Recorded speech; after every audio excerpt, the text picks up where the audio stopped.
Comme vous le savez, les théâtres, c'était des lieux dans lesquels on s'assemblait pour s'endormir ensemble en écoutant des histoires.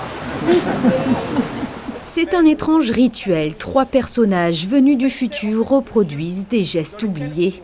2 hommes, une femme, debout, à l'allure guindée, un peu gauche, perpétuent le souvenir de pratiques archaïques. Entre scènes cocasses au ton déclamatoire, cette création collective explore le décalage d'un regard sur la banalité. Elle est née d'un questionnement peut-être sur la mémoire du temps long et comment on envisagerait notre époque si on la racontait sur un temps très long. Pas vraiment exhaustif, mais plutôt très subjectif dans les choix de rituels qu'on a faits. Alors il y a des rituels d'ordre très différents, à la fois la manifestation, le vote à bulletin secret, des choses très collectives, mais aussi des choses assez intimes, assez personnelles, comme un baiser, une danse à 2. Enfin, on essaie d'envisager l'ensemble de nos actes quotidiens sous l'angle de cette question du rituel et de sa codification. C'est une première collaboration pour ces 3 comédiens. Avec une mise en scène minimaliste, chacun a su adapter son jeu, une sorte de pari largement relevé. C'est vrai qu'il y avait un peu la question de... Enfin, moi je connaissais Rémi et ils se connaissaient entre eux et tout ça.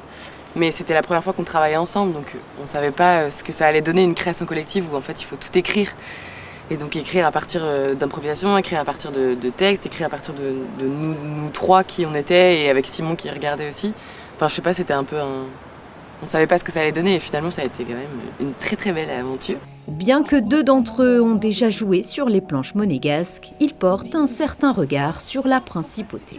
Monaco, c'est une ville un peu étrange quand même, parce qu'elle est donc c'est pas la France d'ailleurs, mais par rapport aux autres villes qui l'environnent, elle est quand même assez différente.